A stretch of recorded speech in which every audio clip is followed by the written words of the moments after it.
Hey guys, exciting episode today. We're actually going to play an interview I did with Efrat on her You Are the Voice podcast. So hope you guys enjoy it. We will get back to the studio in about a month, and so we'll have more in-studio episodes coming out. In the meantime, we're going to be speaking at a number of different conferences, so hopefully I'll see you guys there, whether it's Plan B there in Lugano. We're also going to get to check out the circular economy project that's going on Madeira, Free Madeira, so excited about that. And then the BitPlebs conference that was just announced in Goa, India. So you've been looking for an excuse to go to India.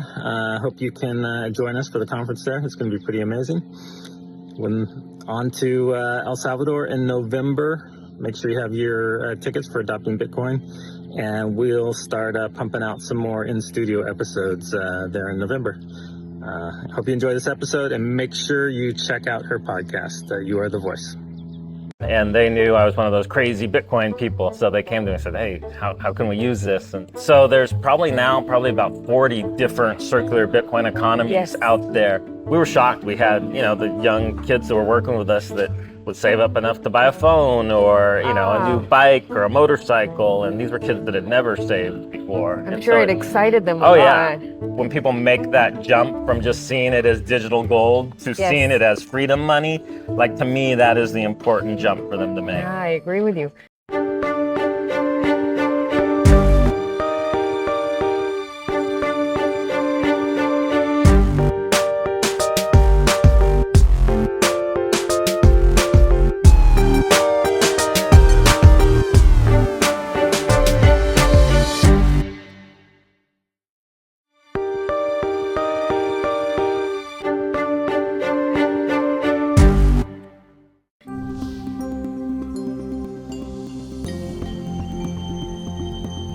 All right, Mike Peterson. Yeah. Hello. It's good to be here. Thanks for being with me. Thanks for agreeing. I know you're very busy. You're very popular and people want to talk to you. No, I look forward to this type of thing. Cool. So yeah, I'm excited to actually meet you in your base in El Salvador very soon. You haven't been there yet, right? No, Okay. It's going to be my first time. Nice. And I'm so curious, and I've been following your work and everyone's work, everyone that I know that lives there. And I've read your story that you've published a couple of years ago in Bitcoin Magazine and about the meeting you once had. So I'd love to introduce to my audience who you are, what happened back in, was it 2019 when you had that meeting? 2019. And then in 22 when you started rolling out this vision and where we are today. We actually started rolling it out in 19. In 19? Yeah, okay. It was just later that the government made the official decision to adopt it. So let's start from the start, where it started. And so we had been living in El Salvador for a number of years, working in the community there. For people that know some of the history of El Salvador, for the past between 2008 and 2016, it usually had the highest murder rate in the world, and it was, I think it was it got up to 120 murders per 100,000 people per year. So it was, it was off the chart, higher than most war zones, and it was, the gangs really controlled, huge swaths of the area, including the small town that we lived in. And so we were working within the community to really try to keep the youth out of the gangs, to encourage them to continue in school, and to... how did you get there in the first place? I went there on a surf trip originally. So you're a surfer. Yeah, so I went there in 2004 on a surf trip, and just fell in love with the people, and they have good waves there, the water's warm. So we decided to buy a place there, and then...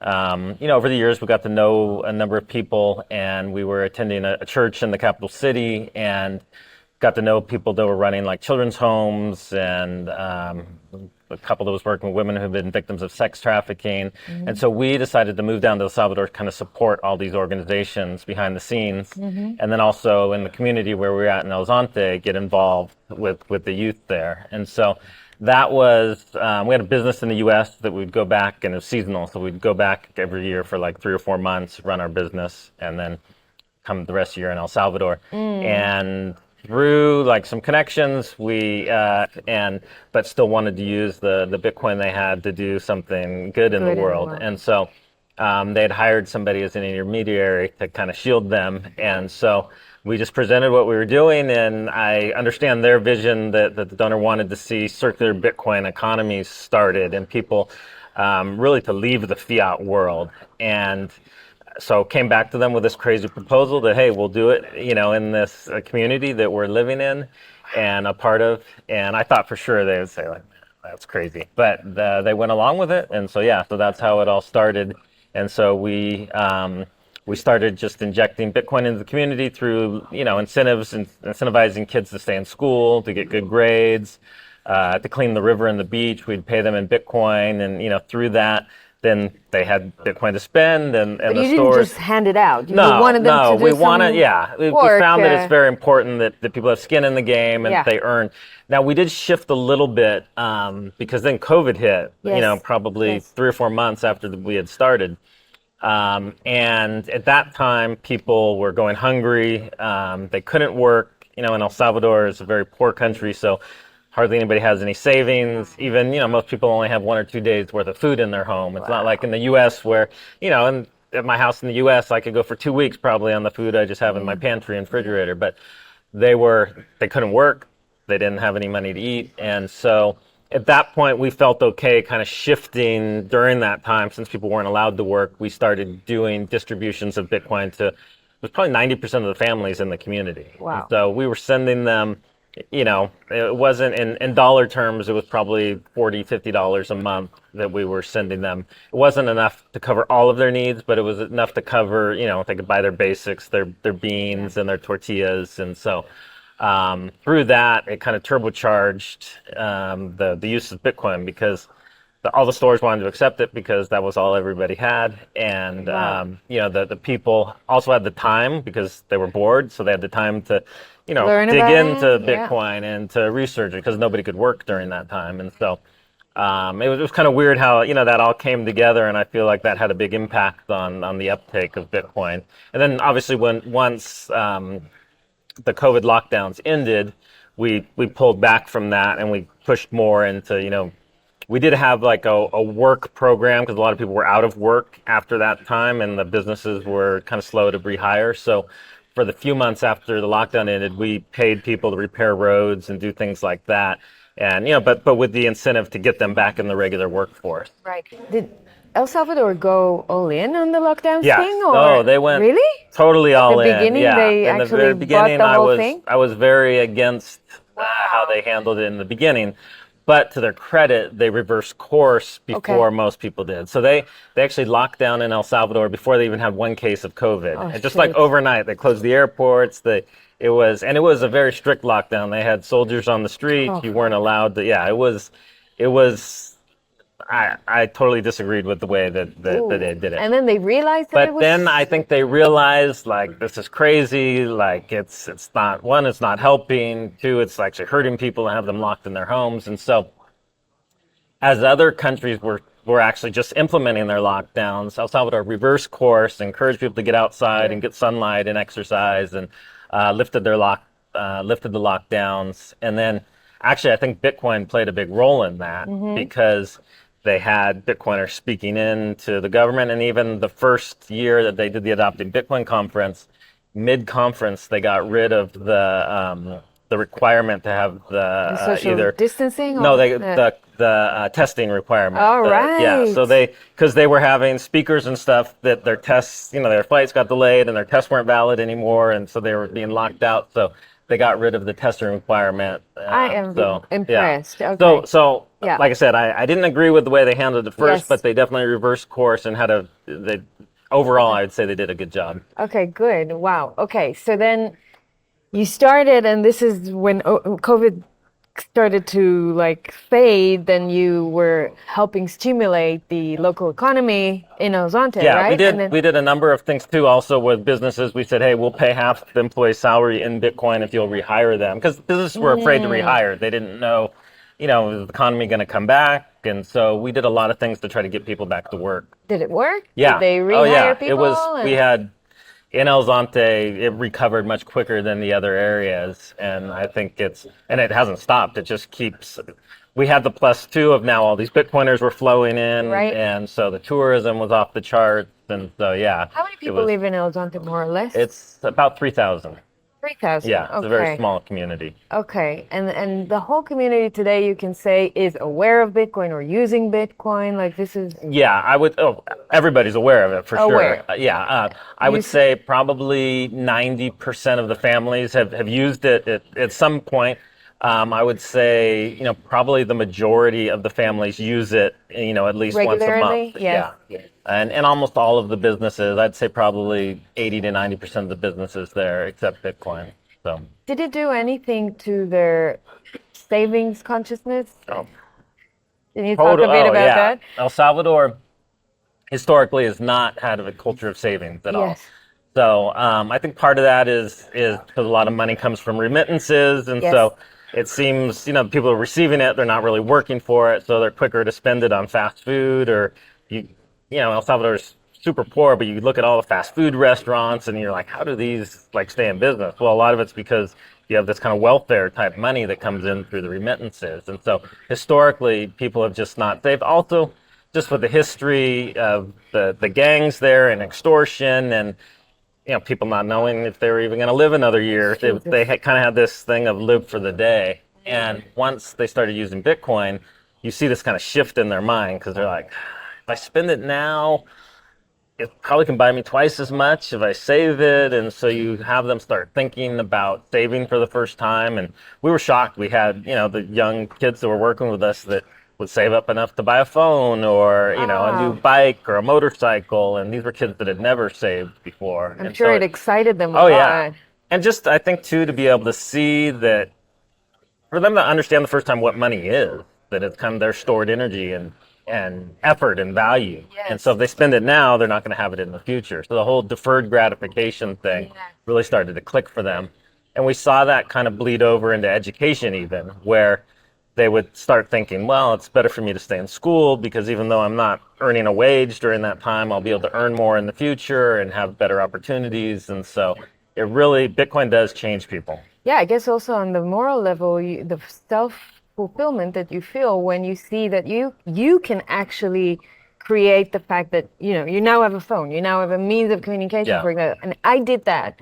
And then you start rebuilding your confidence in yourself. And it's like a self-sovereignty, circular process kind of thing.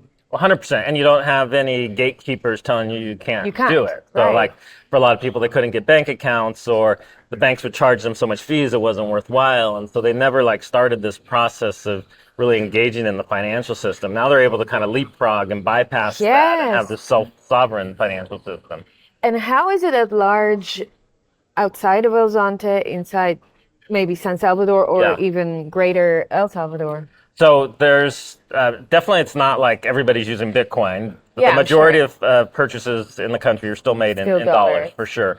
But it's a process. Yeah, and that's what when the law first passed, I tweeted out. I said, a year from now, everybody will say how this failed. 3 or 4 years from now, they'll start to be like, well, maybe it's kind of working. In a decade from now, everybody will say oh, it was obvious. And so that's been really interesting to see is that's actually what's happening. Yeah. We see now, all the major supermarket chains now take Bitcoin, the major department stores, we're seeing gas stations now, and then just thousands of local small businesses. And so initially there was a lot of people that were hesitant, and even people that we went to talk to, like, no. Now they're coming to us and saying, okay, how do I onboard to Bitcoin? Wow. They see that the businesses that are accepting it are thriving and are getting more customers and are saving and having investment money to grow their businesses. And so we're seeing this FOMO, but in a good way, hey, this is we're missing out on this economic opportunity. Amazing. Does it help to get all the Bitcoiners coming as tourists to stimulate that even more?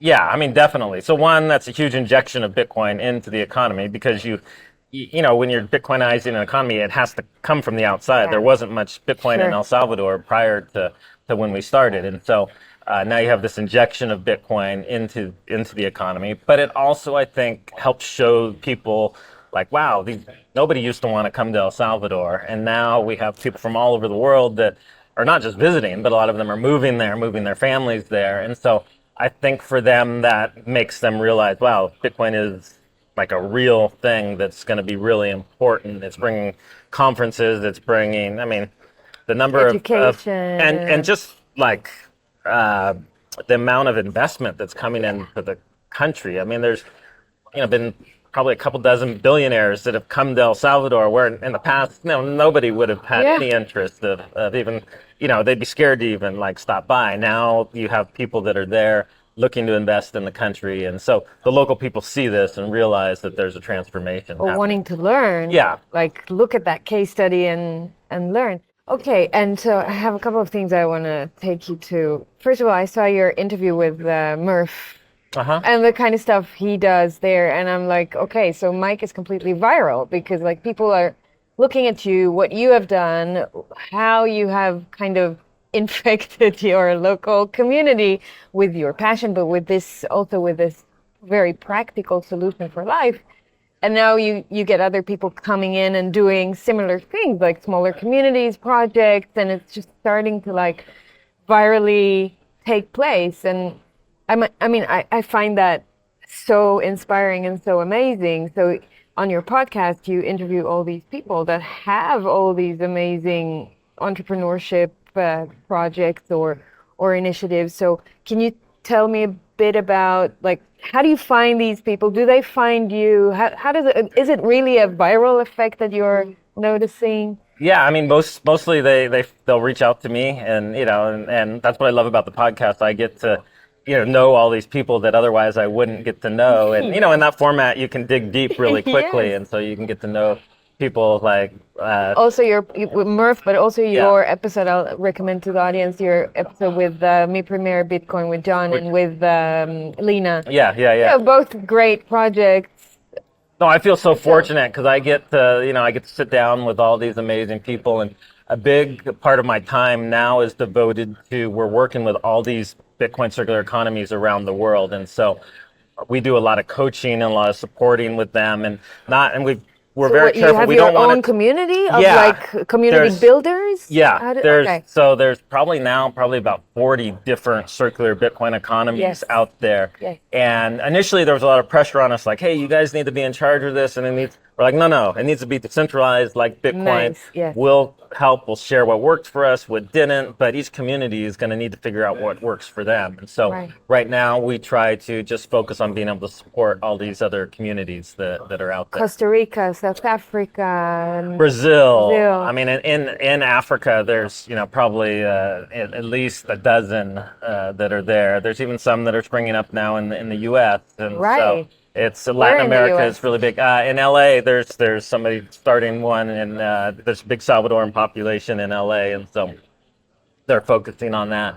But so we're seeing all these things pop up all over the world, and that's what's so exciting to see it kind of ripple out. And in El Salvador too, there's Berlin now, which is a kind of community in the coffee country that has really replicated what's happened in Zonte, and so this is Berlin, El Salvador. Berlin, for people Berlin, El that Salvador. Don't understand. Yeah, people think Berlin, Germany. Yeah, okay. Which it's funny. The Berlin, El Salvador was actually founded by people from Germany. From Germany. From Germany. So, so it's interesting to see. And shout out, speaking of Germany, our German friends in Indonesia as well, in Bali. There's a big project in Bali, and so in Bali, they have I have goosebumps, like just hearing all the names of the places. In Bali, they have some unique challenges because they're not allowed to use Bitcoin as to purchase things by law, but they found kind of a workaround way to do it, and so each community finds their own way of meeting the needs of what's happening in their local area. Okay, I wanted to ask you about the IMF, but before that, because I'm all like goosebumps. Why are you in Bitcoin? Like, what is this for you? What does it mean? Because your ripple effect and your impact is so big, the way I see it. And I guess you know that. I guess you feel that. Like, so what does it mean for you? Yeah. For me, it's always been, I came to it through the monetary side. People who know me know I'm not a technologist at all. Side? And not so much investment, but just seeing how monetary systems impact. Like, why are some countries poor and some countries wealthy? And obviously, there's a lot of complex factors that come into it, but the monetary system plays a big role in that. And so, for me, I've always been wired as a libertarian and feel that government shouldn't control money. And so, when Bitcoin when Bitcoin came along, I was like, oh wow, this is amazing. So that's kind of where I was drawn into it. I learned the technology side, as I went. That was the more of the challenge, where a lot of some people in the space come in it from the technology side, and but for me it was definitely the money. Bitcoin is money. Amazing. And you feel like what you're doing today is like walking that path, like actually implementing the vision? I mean, I feel super fortunate just to be able to kind of focus on that. It's to see Bitcoin actually being used day to day, transactionally. It's interesting. You come to the Bitcoin conferences, even like we're here in Lugano, and a lot of the people here maybe haven't even ever bought anything with Bitcoin in their life. They haven't understood what it is to use Bitcoin as freedom money. And so we love being able to share with people, and even seeing what's happening here in Lugano, where now all these businesses are accepting Bitcoin. And, I think for when people make that jump from just seeing it as digital gold to seeing it as freedom money, like to me, that is the important jump for them to make. Yeah, I agree with you. And so when you see, what's your take on the statement of the IMF about El Salvador recently? They came out and said El Salvador may be going too far or too fast with their implementation of Bitcoin. Maybe we need to curb their enthusiasm a little bit. What's your take on that? What do you make of that? And how do you think Bukele and the state sees it? Yeah, I mean, I don't think anybody in the Bitcoin community is shocked that the IMF doesn't like what's happening in El Salvador. But I think you see in their statements that they're backtracking. When it first happened, they were like, no, they were basically demanding that El Salvador totally walk away from Bitcoin and get rid of that, and we're threatening them. And El Salvador has just pushed forward. And so now you see them kind of like, well, we're encouraging them to put some curbs on it or to go a little slower. But I think they're being forced to walk back by the fact that the government in El Salvador has stood firm. It's like, we're not going to be controlled by the IMF or any outside forces. That, they have their own independence and their own sovereignty. And so they've made this decision. And so I think the IMF is going to buckle. And I think that they see this coming, that as countries start to adopt Bitcoin, it's going to make the IMF obsolete. So I think that is their fear. And, obviously they want to be able to control things. And when they have countries under their thumb, they can dictate terms to them. Do you think they're not going to try and use any, I don't know, severe measures to stop El Salvador? I don't know if they can. I'm just asking. Yeah, I mean, because they have done similar things to other countries in the past. No, and I think that they will make some attempts, but I think that Bukele is just a very sharp leader, and I don't think he's going to get boxed into a corner. And so I think they're going to try to find a way out that saves face for them. But I don't see the government in El Salvador buckling to their demands. I mean, they've received a ton of criticism, since the beginning. And when they started, it was when Bitcoin price was going down. So it would have been very easy for them to walk back from it. And most politicians would have.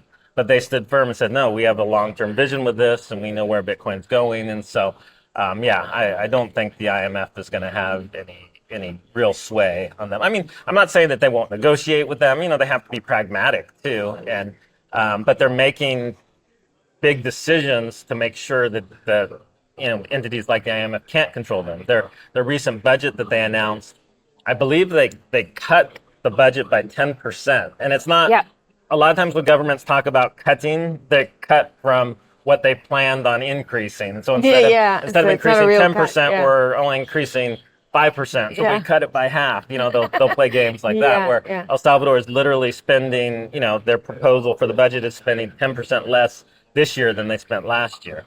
And to not have a budget reliant deficit. On the, so you see them kind of shifting away from, the past. Governments would do anything they could to get money from the IMF. Exactly.